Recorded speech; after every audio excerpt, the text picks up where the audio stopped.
छन् सयौं सपनाहरू हजारौं आशाहरू छन् सयौं सपनाहरू हजारौं आशाहरू छन् यो देशप्रति मेरा पनि केही गुनासाहरू छन्। नमस्कार, कार्यक्रम साहित्य र कलामा हार्दिक स्वागत गर्न चाहन्छु।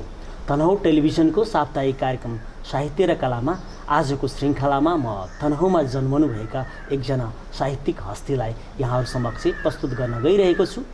सर्वप्रथम उहाँको परिचय। तनहुँको रिस्तीमा 2011 साल चैत्रमा जन्मनुभएका चिरपरिचित कवि एवं साहित्यकार मुकुन्द पौडेललाई हार्दिक स्वागत गर्न चाहन्छु कार्यक्रम साहित्य र कलामा। हार्दिक स्वागत छ यहाँलाई।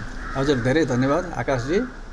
र हेरिराख्नुभएका सबै साहित्यिक दर्शकहरू महानुभावहरूलाई मेरो एकदम सादर नमस्कार छ। यहाँको जन्म 2011 साल चैत्रको 23 गते तनहुँको रिस्ती बाहुन पोखरामा जन्म भयो। हजुर। पछिल्लो चरणमा नेपाली साहित्यिक क्षेत्रमा कलम चलाउँदै आउनुभएको छ। हजुर। 2वटा कृतिहरू पनि प्रकाशित गरिसक्नु भएको छ। मैले समग्रमा यहाँको परिचय यसरी दिएँ हाम्रा दर्शकहरूमाझ। साहित्यलाई यहाँको दृष्टिकोण के रहेको छ? साहित्य वास्तवमा के हो? साहित्यलाई मान्छेहरूले आफ्ना परिभाषाहरू अलग अलग तरिकाले गर्नुभएको छ। समाजको ऐना पनि भनिन्छ होइन। हजुर। तर मेरो परिभाषा मैले कसरी भन्ने गरेको छु भने साहित्य एउटा भावनाहरूको सुन्दर अभिव्यक्ति हो। साहित्यलाई मैले त्यसरी लिने गरेको छु। अब भावनाहरू धेरै आउँछन्, त्यसलाई राम्रोसँग अभिव्यक्त गर्ने माध्यम भनेको साहित्य नै हो। भावनात्मक अभिव्यक्तिलाई हजुर सुन्दर तरिकाले अभिव्यक्त गरियो भने लिपिबद्ध गर्नु साहित्य हो। अभिव्यक्ति नै साहित्य हो यहाँको सरल शब्दमा। एकदम सरल शब्दमा त्यही नै हो। मनले जे भन्छ त्यही गर्न कहाँ सकिन्छ र, मनले जे भन्छ त्यही गर्न कहाँ सकिन्छ र, यो तृष्णाको घैला गहिरो भर्न कहाँ सकिन्छ र। जतिसुकै लोभ लालच गरून् यहाँ मानवहरू, जतिसुकै लोभ लालच गरून् यहाँ मान्छेहरू, रहेछ सागर तृष्णाको तर्न कहाँ सकिन्छ र। सुन्दर सृजना, यहाँकै सृजना मैले मेरै मुखारबिन्दुबाट दर्शक समक्ष राखिसकेको छु। यो मुक्तकको हरफबाट यहाँले के प्रस्तुत गर्न खोज्नु भएको छ? यसमा चाहिँ मलाई पनि असाध्यै मन परेको चाहिँ लाइन पर्यो, यहाँले त्यसैलाई अभिव्यक्त गरिदिनु भयो, धेरै धन्यवाद छ। हजुर। यसले जीवन र जगतलाई नै छुन खोजेको हो। साहित्य भनेको जीवन र जगतसँग जोडिएको विषय पनि हो। हजुर। र त्यसैलाई चाहिँ यहाँले चाहिँ जोडिदिनु भयो, त्यो राम्रो खुसी लाग्यो पनि। यो जीवन र जगतलाई नै अलिकति प्रष्ट पारौँ भन्ने भावनाहरू कता कता आउँदाखेरिमा अनि त्यो लेख्ने त त्यस्तै केही मुडमा लेखिने नै हो। त्यस्तो आइडियो कुनै बेला लेखिदिएँ मैले। त्यही साहित्य मनकारी हुनुपर्छ, साहित्य जनताको भकारी हुनुपर्छ, बालकदेखि वृद्धसम्म साहित्य सबैको सारथी हुनुपर्छ। साहित्यिक भनाइहरू, साहित्यलाई विश्लेषण गर्ने यस्ता खालका भनाइहरू पनि रहेका छन्। यसमा यहाँ सहमत हुनुहुन्छ? होइन, त्यो सधैँ सही नै हो। साहित्य त यो समाजकै उपज हो, मान्छेको जीवनसँगै जोडिएर आएको कुरा हो। जीवनमा धेरै भावनाहरू आउँछन्, त्यसैलाई साहित्यले एउटा सुन्दर तरिकाले अभिव्यक्त गर्ने माध्यम मध्येकै त्यो यहाँको भनाइ पनि त्यही जोडिएर आयो। हामी तनहुँको रिस्ती बाहुन पोखराबाट अगाडि बढ्न चाहन्छु म। हजुर। यहाँको जन्म 2011 सालमा भयो। हजुर। यहाँले प्रारम्भिक अध्ययन शिक्षा कहाँबाट लिनुभयो? म तनहुँको रिस्ती बाहुन पोखरामा जन्मेको 2011 सालमा यहाँले भनिहाल्नुभयो। मैले प्रारम्भिक शिक्षा त मेरो त्यही गाउँमा नै भएको। सुरुमै त भन्दा त घरमै शिक्षकहरू राखेर पढ्ने चलन थियो। हामी केटाकेटी छँदाखेरिमा स्कुल बनिसकेका थिएनन्, चौतारामा चकटीहरू लिएर गएर बसेर पढ्थ्यौँ हामी। त्यसरी शिक्षा हामीले आर्जन गरेको सुरुमा मैले चाहिँ नि। र अलि पछि चाहिँ नि 4-5 कक्षा पढ्दासम्म त्यहीँ गाउँमा पढियो। त्यहाँ जन्मेँ, त्यहाँ अलिकति हुर्केँ भन्नु पऱ्यो र अलिअलि पढेँ, आधारभूत शिक्षा त्यहाँ लियो। त्यसपछि म चाहिँ चितवनतिर सरेर चितवनतिर माध्यमिक शिक्षा त्यता र उच्च शिक्षा मैले काठमाडौँतिर गरेँ। यहाँले उच्च शिक्षा काठमाडौँमा लिनुभयो। त्यसपछि जीवनका उतार चढावहरूमा यहाँका विगत कसरी अगाडि बढे? सामाजिक क्षेत्रमा, राजनीतिक क्षेत्रमा, साहित्यिक क्षेत्रमा कसरी अगाडि बढ्नुभयो यहाँ? अब यस्तो छ, म अब सानो केटाकेटी छँदाखेरिदेखि नै अलिकति साहित्यमा गीत सङ्गीतमा रुचि भएको जस्तो पनि भयो र अनि त्यसरी मैले स्कुलमा पढ्दाखेरि नै 4-5 कक्षामा 20-22 सालको कुरा होला। हजुर। अनि त्यो बेलामा अलिअलि कविताहरू गीतहरू पनि लेख्ने अनि स्कुलमा पढ्ने र सानो त्यो बेलाको एउटा पेन्सिल र चाहिँ 16 पन्नाको कपीहरू पाउने पुरस्कार पाउने जमाना थियो त्यो। हजुर। त्यो पाएको सम्झनाहरू हुन्छ अहिले होइन। अनि बिचमा चाहिँ नि म अब चितवनतिर गएँ, पढाइतिरै लागेँ। अनि त्यसपछि चाहिँ अब सबैलाई जागिर खाने सोख त भइहाल्छ नि जीवनमा। अनि मैले पनि काठमाडौँ गएर जागिर खाएँ। 27 वर्ष मैले नेपाल आँखा अस्पतालमा त्रिपुरेश्वरमा त्यहाँ प्रशासनमा बसेर काम गरेँ। नेपाल आँखा हजुर, नेपाल आँखा अस्पतालमा। र त्यो भएपछि मेरो एउटा भावनाले पनि एउटा सामाजिक र साहित्यिकतिर झुकाव बिस्तारै बढ्यो होला। त्यहीँबाट पनि सानैदेखिको पनि अलिकति पृष्ठभूमि त्यो बन्यो। अनि पछि गएर त्यतै जोडियो र जागिर खाइन्जेल मैले जागिरमै इमान्दारितापूर्वक जागिरमै मात्रै लागेँ। त्यो बिचमा मेरो साहित्य त जोडिएन, मैले इमान्दारीपूर्वक भन्नुपर्छ। र जागिर जब रिटायर भएँ मैले भएपछि अब केटाकेटीहरू बाहिर विदेशतिर मैले यहाँलाई विषयमा रोक्न चाहेँ। यहाँको पारिवारिक पृष्ठभूमि तनहुँको रिस्ती बाहुन पोखरा। हजुर। तनहुँको सदरमुकामदेखि पनि अलिकति विकट स्थानमै पर्छ। यहाँको प्रारम्भिक चरणमा यहाँका 2टा पुस्तकहरू प्रकाशन गरिसक्नु भएको छ। यहाँकै मुखबाट भन्नुपर्दा एउटा मजदार कविता सङ्ग्रह होइन र अर्को मनसिन्धु मुक्तक सङ्ग्रह। अनौपचारिक रूपबाट यहाँले बताउनु भएको थियो पारिवारिक रूपबाट एउटा कविता जतिखेर यहाँहरूको पारिवारिक भित्रबाट चाहिँ यहाँबाट कास्कीसम्म जोडिएको थियो। तपाईँलाई याद छ ती केही हरफहरू जुन तपाईँको पुस्तकमा राख्नुभएको छ? होइन, अब त्यो चाहिँ नि यस्तो भएको थियो। अब हामी त साह्रै सानो केटाकेटी थियौँ। अनि मेरो त हजुरबुवा पण्डित कमलापति, उहाँ विद्वान मान्छे र त्यसपछि अब हाम्रो परिवारमा अब रामचन्द्र पौडेल दाजु अब अहिले त्यो नेता राजनीतिज्ञ पनि हुनुहुन्छ र उहाँ साहित्यतिर पनि उहाँ अब रुचि भएको मान्छे पनि हो। उहाँको त्यता साहित्यतिर पनि रुचि भएको मान्छे, लेखनमा उहाँको राम्रो दखल पनि छ। हामी अब त्यो प्रभाव पनि पर्यो होला हजुरबादेखि। मेरो बुवा पनि अब श्लोकहरू राम्रो गाउने, अब अलिकति भागवतहरू पनि पढ्न सक्ने बुवा पनि हुनुहुन्थ्यो। पारिवारिक त्यसरी भयो र त्यसको पनि अलिकति आयो होला। तपाईँलाई प्रभाव कतिको पर्यो तत्कालीन अवस्थाको सृजनाहरूले जुन तपाईँले बाल्यकालमा ती हरफहरू अझै पनि यादआस्त छ, मानसपटलमा घुमिरहन्छ भनेर आफ्नो पुस्तकमा लेख्नु भएको छ? मैले त्यही विषयलाई केन्द्रित अनि त्यो बेलाको यहाँले सन्दर्भ जोडिहाल्नु भएको थियो। हजुरबुवाले चाहिँ अब त्यो बेलाको ठाउँ अब यातायातको सुविधा हुँदैन थियो होइन, त्यो 10-11 सालतिरको कुरा होला। अनि अब हजुरबुवाले अब छोरी चाहिँ पोखराको बर भन्ने ठाउँमा दिनुभएको र अलि धेरै टाढा 2 दिनकै बाटो त्यो बेलामा। अनि छोरीको घर जाँदाखेरिमा उहाँको बाटोघाटो पानी पँधेरो धेरै टाढा, छोरीले दुःख पाएको, अब त्यही सन्दर्भलाई जोडेर उहाँले लेख्नु भएको कविता। अब दाइ दिदीहरूले अलि धेरै भन्नुहुन्छ, मलाई त धेरै सबै कन्ठस्थ त हुँदैन अहिले। अब उहाँहरूले भनेको चाहिँ मैले पुस्तकमा पनि अलिकति राखेको छु। मलाई त्यो एकदमै धेरै पुरानो आफ्नो एउटा सम्झनाको लागि चाहिँ उहाँहरूलाई स्मरण गर्नलाई राखेको। मैले यो विषयमा केन्द्रित यो मानेमा हुन खोजेको हो कि तपाईँको साहित्यको प्रेरणा पारिवारिक पृष्ठभूमि तत्कालीन अवस्था पनि हो कि भनेर चाहिँ त्यसलाई हो, त्यो त हुँदै हो।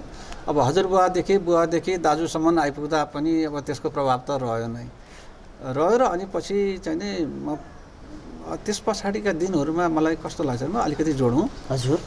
अनि त्यो त भइहाल्यो बालकालदेखिको अलिकति। अनि बिचमा त जागिर खाइयो छोडियो। 36 सालतिर मलाई एउटा प्रभाव अलिकति अर्को परेको थियो। 36 सालमा चाहिँ नि यो एउटा अब अलिकति परिवर्तनको सङ्घार नै थियो त्यो पनि एउटा नेपाली राजनीतिको। अनि यो 36 सालको चाहिँ भानु जयन्तीको दिनमा चाहिँ नि चुँदी रौगामा एउटा ठुलो साहित्यिक कार्यक्रमहरू पनि भएको थियो र धेरै नेपालका प्रतिष्ठित कविहरू भवानी भिक्षुदेखि लिएर हरिभक्त कटुवालदेखि यज्ञनिधि दाहालहरू अब थुप्रै आउनुभएको थियो र अरू पनि मान्छेहरू हुनुहुन्थ्यो कविहरू। अनि सडक कविता क्रान्ति भनेर जनचेतनाको लागि एउटा कविहरूले एउटा अभियान लिएर तनुमा आउनुभएको थियो र त्यसमा म अलि दिन उहाँहरूसँग घुलमिलमा रहेँ, बसेँ 36 सालमा र खुबै रमाइलो लाग्यो। मलाई त्यसको पनि प्रभाव अलिअलि रह्यो कि भन्ने लाग्छ, मलाई बडा खुसी लाग्छ, याद आउँछ त्यो कुराहरू, म उहाँहरूलाई अहिले सम्झन्छु। अनि त्यसपछि त अनि छुटेको हो। त्यसपछि त 36 सालपछि त म जागिरतिरको चक्करमा लागिहालेँ। जागिर खाइन्जेल त मान्छे जेमा लाग्यो त्यसैमा इमान्दार हुनुपर्छ भन्ने एउटा मेरो मान्यता पनि छ। हजुर र मैले जागिर खाएँ जेल जागिरमै राम्रो छ। अब त्यसैलाई इमान्दारीपूर्वक गरेँ। एउटा सामाजिक संस्था पनि भयो, त्यसमा अलिकति भावनात्मक उसमा पनि सेवा गरौँ भन्ने भाव पनि अलिकति आफैमा त्यो नेचर पनि थियो कि जस्तो पनि लाग्छ कहिले कहिले। र मैले त्यसैमा लागेँ। जब जागिर छुटेपछिको दिनमा म चाहिँ अब अस्ट्रेलियातिर छोरी ज्वाइँ नाति नातिनाहरू भएको मलाई बोलाउनु भयो 4 वर्ष जति अगाडि। र म गएँ त्यहाँ 9 महिना जति बसेँ। अब त्यो बेलामा धेरै त भेटघाट यताउता रमाइलो सबै थोक भयो सुरुमा। अलि पछि अलि बढी फुर्सद पनि भयो। हजुर अनि त्यो बेलामा मैले लेख्न थालेँ। अब अहिले यो नयाँ प्रविधिहरू आछ, फेसबुकहरू चलाउने, मोबाइल यताउता हेर्ने, नेटहरूमा हेर्ने होइन, सामाजिक सञ्जालमा। अनि त्यसमा धेरै कुराहरू देखिने, यताउता साथीभाइ बन्ने, अनि चल्ने। त्यसमा अलिकति हाम्रो कुराकानी हुन थाल्ने। अनि लेख्न अलिक बढी आफूलाई रुचि हुँदै गयो। कसैलाई जवाफ दिनु पर्ने, कसैको सुन्नुपर्ने भयो। हामी मुकुन्द पौडेलसँग साहित्यिक भलाकुसारीमा जुटिरहेका छौँ।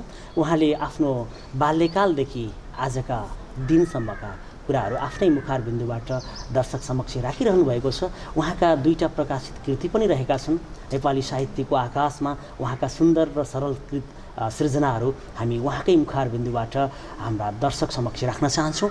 यहाँले आफ्नै मुखार बिन्दुबाट केही सृजनाहरू आफ्ना काव्य पुस्तिकाहरूबाट राखिदिनको लागि म हार्दिक अनुरोध गर्न चाहन्छु। कार्यक्रम साहित्य र कलामा छौँ। तनहुँ टेलिभिजन हेरिरहनु भएको छ तपाईँहरू।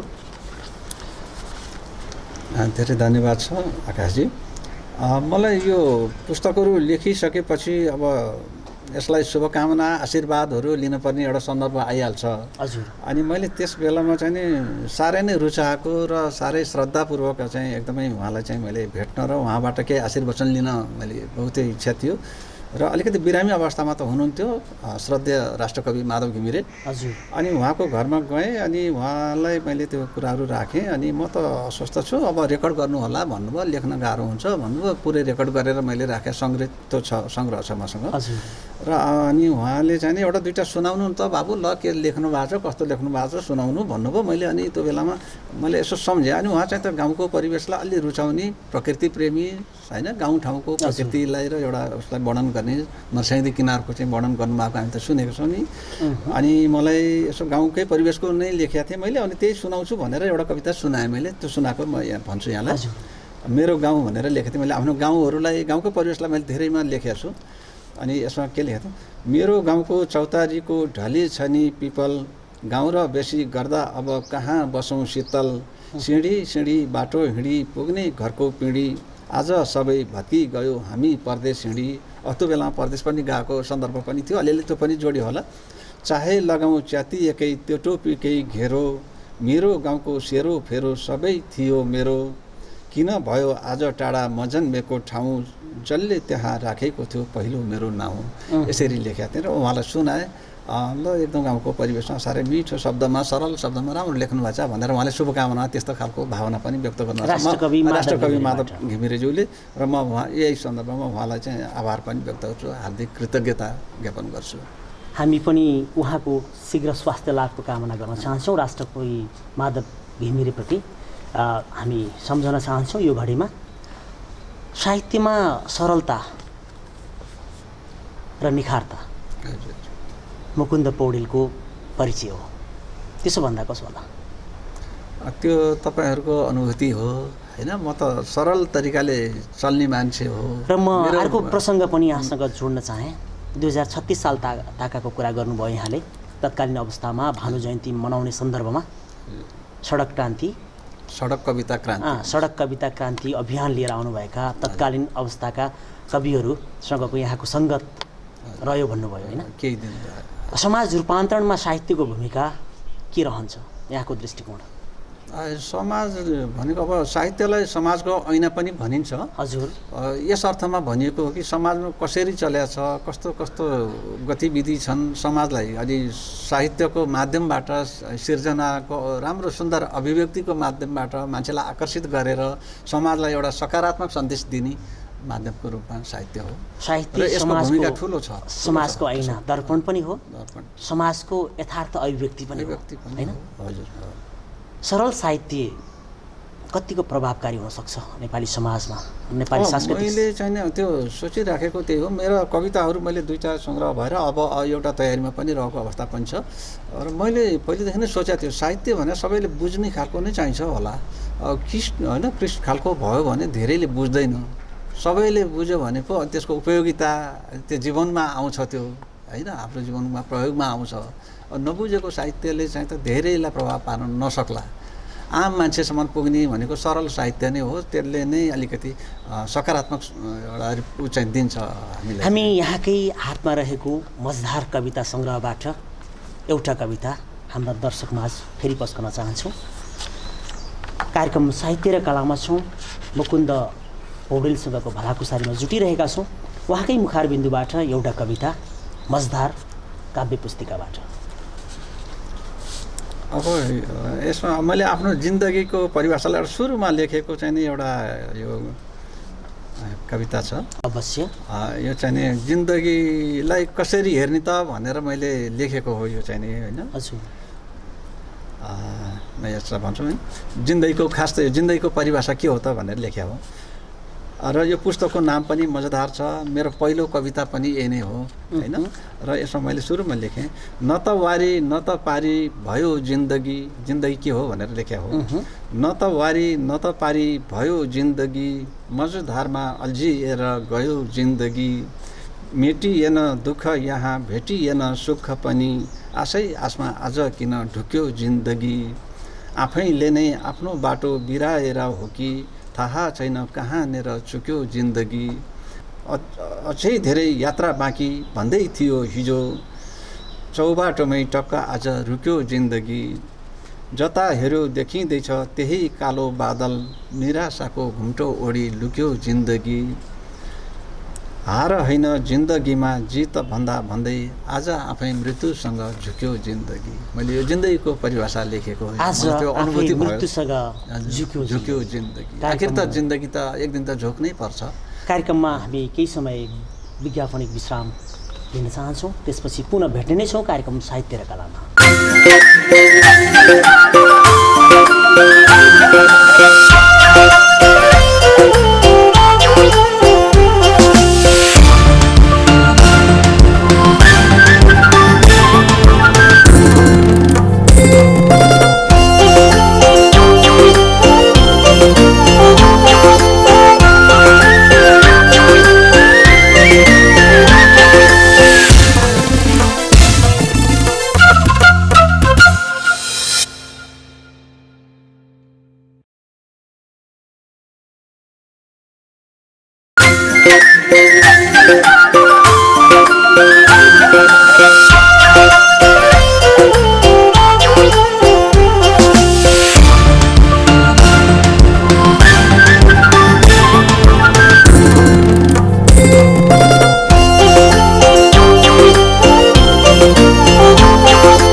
युग सापेक्ष तिम्रो आवाजले ताली पाउनु पर्ने हो, धन्य छौ तिमी हाम्रा लागि भन्ज्याङ अनि देउराली पाउनु पर्ने हो।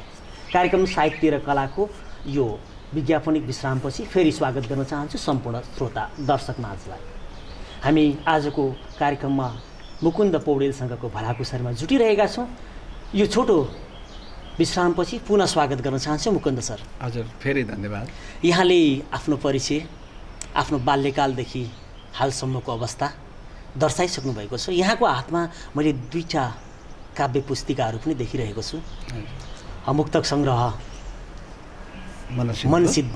मनसिन्धु भनेको के? अब मन भने त मनै भइहाल्यो, थाहा भइहाल्यो। सिन्धु भनेको समुद्र सागर, मनभित्रको सागरलाई अब एउटा बिम्बको रूपमा राखेको हो यो पुस्तकलाई। मनसिन्धुभित्र तपाईँले कस्तो खालको मनलाई त्यो सागरमा ओह्राल्नु भएको छ अथवा अब उतार्नु भएको छ? मन चाहिँ कस्तो हुन्छ भने मन चाहिँ चलायमान हुन्छ, एउटै मन भइराख्दैन। मन चाहिँ घरि कहिले के सोचिएला कहिले के सोचिन्छ र यहाँ धेरै सोचेका बेलाका अब करिब 204वटा मुक्तकहरू यसमा छन्। त्यो पटक पटक के सोचियो त्यही अनुसारका फरक परिवेशका जीवन भोगाएका अनुभूतिहरूलाई भोगाएका हाम्रो समाजका मनसिन्धुमा सबै त्यसमा मनसिन्धुमा पनि त्यसरी छ र कवितामा पनि त्यही नै भावनाहरू कतिखेर के आउँछ त्यही नै उद्धृत गर्ने। मनसिन्धुभित्रका केही लहर र ज्वार भाटाहरू हाम्रा दर्शकमा चाहिँ यहाँले पस्काउन सक्नुहुन्छ कार्यक्रम साहित्य र कलामा। हस्, म एउटा दुईवटा भनिहाल्नु। हजुर। मनसिन्धुको पहिलो मेरो चाहिँ एउटा मुक्तक थियो। यो मुक्तक चाहिँ हो मनसिन्धु चाहिँ यात्रा कहिल्यै पुरा हुन्न जति हिँड्दै गए पनि, यात्रा कहिल्यै पुरा हुन्न जति हिँड्दै गए पनि, बाटै फरक भएपछि मुकाम एउटै भए पनि, जिन्दगीको यात्रा नहो जिन्दगीको यात्रा नहो पुरा कहिले नहुने भो, अझै पनि अधुरै छ साथ तिम्रो रहे पनि। वाह, अर्को मुक्तक। साथ दिन्छौ होला भनी तिम्रै भर पर्दा, साथ दिन्छौ होला भनी तिम्रै भर पर्दा, आज कति गाह्रो भयो एक्लै जङ्गार पार्दा, जीवन भर नै साथ दिन्छु भन्दा भन्दै पनि, जीवन भर नै साथ दिन्छु भन्दा भन्दै पनि, पाउनुसम्म धोका पाएँ आज तिमीले गर्दा।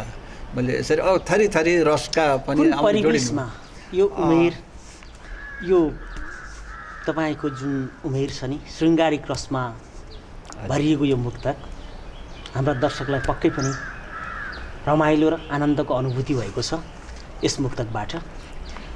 जीवन भोगाएका विभिन्न चरणहरू पार गरेर आइसक्नु भएको छ।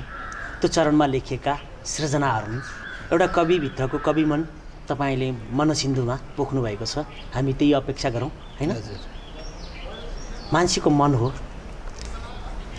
कहिले उतार चढाव हुन्छ मान्छेको मनमा है। जसरी समुद्रमा एउटा सागरमा ज्वार भाटा चल्छ, छालहरू आउँछन्, त्यसै गरी कहिले दुःखका छालहरू र कहिले खुसीका तरङ्गहरू तरङ्गित हुने गर्छन्। मनसिन्धुभित्र यस्तै यस्तै मुक्तकहरू। अझै एउटा मुक्तक यहाँले सुरुमै पढ्नुभयो, मलाई साह्रै मन परेको चाहिँ मेरो आफैबाट पनि भनौँ होइन। यो मान्छेको मनसिन्धु भावनाले मनसँगै जोडिएर आएको हुनाले मलाई अलि बढी रुचेको पनि यही थियो। मनले जे भन्छ त्यही गर्न कहाँ सकिन्छ र, मनले जे भन्छ त्यही गर्न कहाँ सकिन्छ र, यो तृष्णाको घैला गहिरो भर्नै कहाँ सकिन्छ र, जतिसुकै लोभ लालच गरून् यहाँ मान्छेहरू, रहेछ सागर तिर्सनाको तर्नै कहाँ सकिन्छ र। मलाई पनि साह्रै रुचेको मुक्तक, सुन्दर मुक्तक मनसिन्धुबाट हामी मुकुन्द पौडेललाई हार्दिक धन्यवाद दिन चाहन्छौँ। उहाँको अर्को काव्य पुस्तिका मजेदार कविता सङ्ग्रह पनि रहेको छ। उहाँकै मुखार बिन्दुबाट केही कविताहरू हाम्रा दर्शकमा आज राखिदिनको लागि म मुकुन्द सरलाई पुनः अनुरोध गर्न चाहन्छु। हजुर, धन्यवाद। अलिकति अब यस्तै धेरै खालका भावनाहरू नि भए, यसमा अलिकति पीडालाई व्यक्त गर्ने अलिकति छुट्टै शैलीमा लेखेको छु मैले।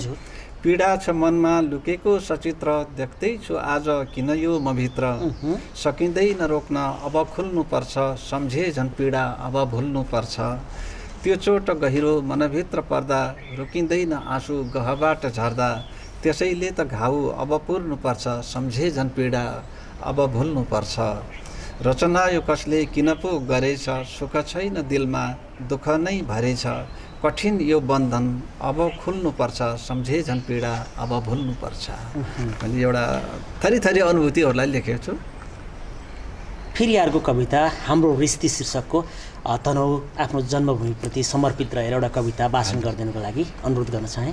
मैले चाहिँ नि अब हामी बाहुन पोखरामा बसेको, दमौलीबाट रिस्ती जानुपर्ने, अनि त्यो गाउँलाई सम्झँदा र बाटोमा यसरी कसरी जाँदाखेरिमा कस्तो कस्तो दृश्य अनुभूतिहरू हुन्छ त्यो चाहिँ अलिकति मैले झल्काएर हाम्रो रिस्ती भनेर एउटा लेखेको थिएँ। हजुर। दमौलीको बाटो हुँदै दुई पिप्ले जाउँ, त्यहाँबाट देखिनेछ हाम्रो सुन्दर गाउँ, ठाउँ हो यो मध्य नेपाल सोती पसल, रमाइलो छ ठाउँ त्यस्तै मान्छे असल, रिस्ती फाँट हुँदै जाउँला बगुवामा फेरि, त्यता पनि रमाइलो छ वारी पारी हेरी, आफै बोक्न नपर्ने भो पहिल्यै जस्तो भारी, सरासरी जान्छ गाडी अब रिस्ती पारी, यो रिस्तीको सेरो फेरो सबै लाग्छ मेरो, कोही किन नबुझेरै गर्छन् तेरो मेरो, जन्मिएको ठाउँ अझै छ नि हाम्रै नाउँमा त्यसैले त फर्किएर आयौँ आफ्नै गाउँमा। यो रिस्तीको सेरोफेरो लाग्छ सबै मेरो जन्मभूमिप्रति समर्पित भएर रिस्ती शीर्षकको कविता मुकुन्द पौडेलको मुखार बिन्दुबाट कार्यक्रममा राखिसक्नु भएको छ। पक्कै पनि आफ्नो राष्ट्र, आफ्नो जन्मभूमि र आफ्नो माटोप्रति कवि मनहरू यसरी बहकिने गर्छन्। हामीलाई अनुभूत भएको छ।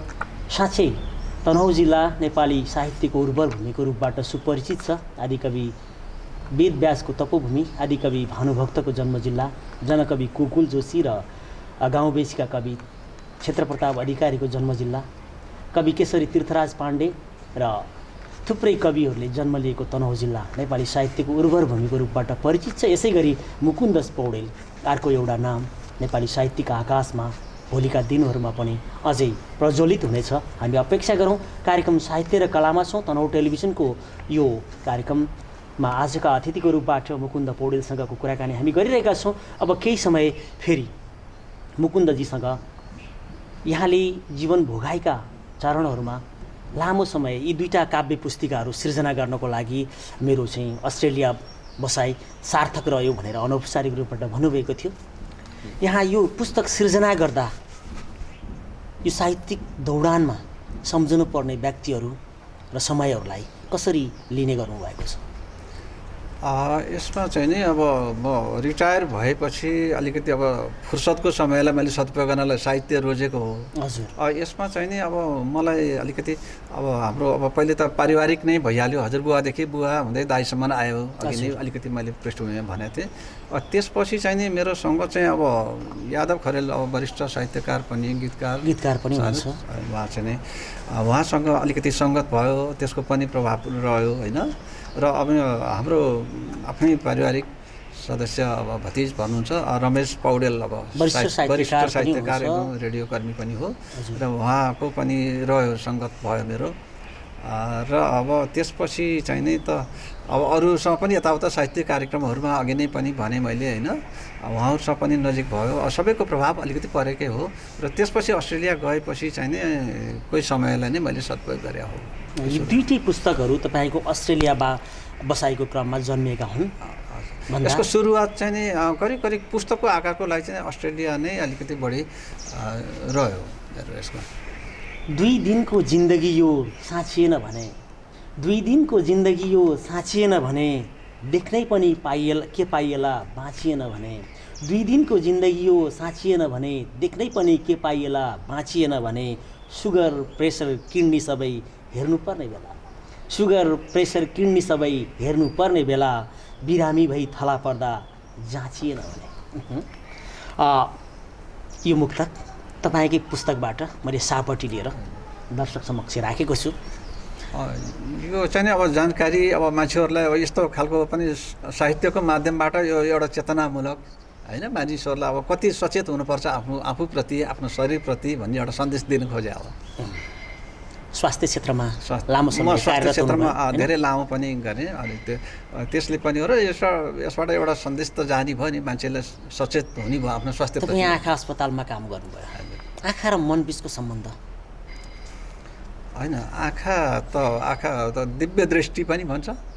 दिव्य भने मनसँग भयो, आँखा भनेपछि बाहिर देखिने भयो, भित्रदेखि बाहिरसम्म देख्ने दिव्य दृष्टि भयो होइन। तपाईँको साहित्यिक र तपाईँको सरल दृष्टिकोण। हजुर। र मैले अब आँखा अस्पताललाई जोडिदिनु भयो। आँखा अस्पतालमा मैले काम गर्दाखेरिमा लेखेको छु। मलाई अब सम्झाइदिनु भयो। मैले त्यहाँ स्मरण गर्नु पनि पर्छ। मैले त्यत्रो वर्ष काम गरेँ। आँखा अस्पतालमा काम गर्दाखेरिको अनुभूतिलाई जोडेर मैले एउटा आँखालाई चाहिँ सङ्केत गरेर लेखेको छु एउटा कविता होइन।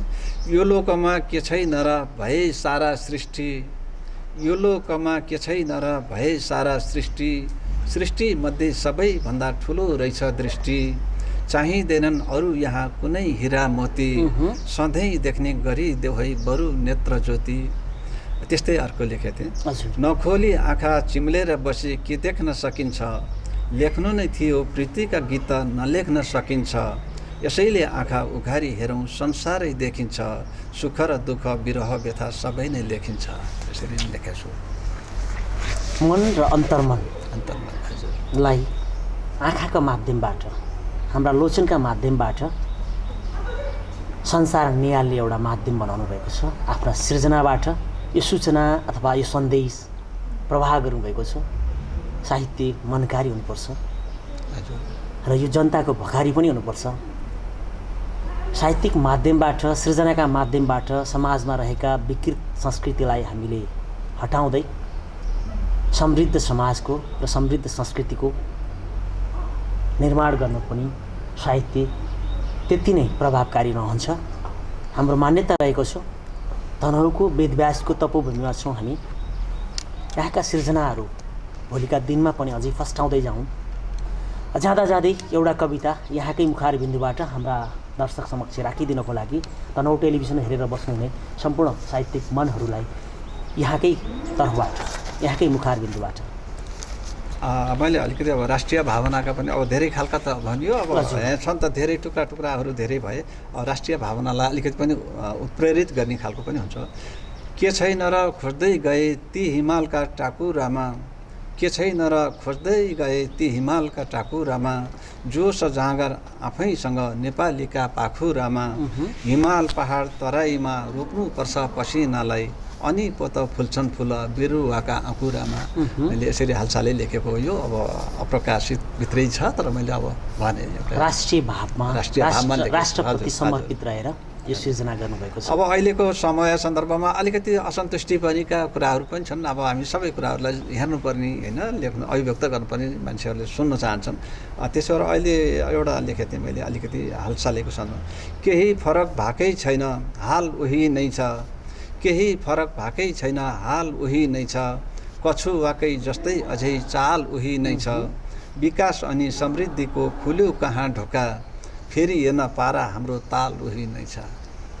राष्ट्रिय समसामयिक परिवेशलाई व्यङ्ग्यात्मक रूपबाट आफ्ना कविताका हरफबाट यहाँले जुन आफ्नो अभिव्यक्ति दिनुभएको छ, पक्कै पनि गतिशील समयलाई हामी सदुपयोग गर्नुपर्छ। र यावत परिस्थितिहरूमा, यावत समस्याहरूको निराकरण गर्ने माध्यम साहित्य र सृजना बन्न सक्छ। हजुर, साहित्यले समाजलाई रूपान्तरण गर्ने एउटा बलियो माध्यम पनि हो र यो सुन्दर माध्यम पनि हो होइन। अब धेरै तरिकाबाट गर्न सकिन्छ, तर साहित्य चाहिँ एउटा शालीन र सुन्दर अभिव्यक्तिका माध्यमबाट मान्छेलाई प्रभाव पारेर होइन, यो त है यस्तो कवितामा पनि आएको छ, यस्तो गीतमा पनि आएका छन्। गीत सङ्गीत साहित्यले पनि समाजलाई रूपान्तरण गर्न धेरै सक्छ, धेरै मद्दत पुर्याउँछ भन्ने लाग्छ मलाई। उसको विचारको गहिराई छ नि, उसको विचारको गहिराई छ नि, बुझ्न सके सबैको भनाइ छ नि। मुकुन्द पौडेलसँग हामी आजको श्रृङ्खलामा भलाकुसारी गरिरहेका छौँ। समयले नेटो काट्न लागिसकेको सङ्केत प्राविधिक मित्रले मलाई गरिसक्नु भएको छ। तनहुँ टेलिभिजनमा आइदिनुभयो। हाम्रा साहित्यिक मन र शुभेच्छुकहरूमाझ आफ्ना अभिव्यक्ति र आफ्ना सृजनाहरू आफ्नै मुखार बिन्दुबाट मुकुन्द पौडेलले राखिसक्नु भएको छ। उहाँको साहित्यिक भविष्य उज्जवल रहोस्, हामी यो कामना गर्न चाहन्छौँ। जाँदा जाँदै हाम्रा दर्शकलाई आफ्ना केही भन्नु छ भने यहाँकै मुखार बिन्दुबाट तनहुँ टेलिभिजन र तनहुँ टेलिभिजन हेरेर बस्नुहुने सम्पूर्ण दर्शकलाई मुकुन्द पौडेलको। अब म तनहुँमै जन्मेको, तनहुँमै सानो बालपन हुर्किएको पनि भएँ यहीँ होइन। अब त्यसको यो माटोको माया धेरै छ। अब तनहुँ आएको अहिले अस्ति एउटा सानै त्यस्तै सन्दर्भमा आएको बेला थियो र यो मौका दिनुभयो मलाई। फेरि मेरा भावनाहरू आफ्नै माटोमा आएर आफ्नै श्रोता दर्शकहरूको अगाडि राखेर यसरी भन्ने मौका दिनुभयो। यो तपाईँहरूको आकाश अधिकारीजी लगायत अब हाम्रो युनिटका सबै साथीहरूलाई धेरै धन्यवाद छ। हेरिदिनुभएका दर्शक श्रोता महानुभावहरूलाई पनि धेरै धेरै आभार व्यक्त गर्न चाहन्छु। यो मौकाको लागि चाहिँ तपाईँहरूलाई फेरि पनि धन्यवाद छ। यहाँलाई पनि हार्दिक धन्यवाद र मुरी धन्यवाद टक्राउन चाहन्छु। आगामी दिनमा पनि यहाँका माया शुभेच्छा हामी तनहुँ टेलिभिजनले पाइरहनेछौँ र तनहुँका साहित्यिक मनहरूले यहाँका सृजनाहरू मनन र ग्रहण गर्न पाउनुहुनेछ भन्ने अपेक्षाका साथ आजको श्रृङ्खलाबाट म कार्यक्रम प्रस्तुता आकाश अधिकारी पनि बिदा लिन चाहन्छु। आउँदा जाँदा लाउँला पिरती हुँदै।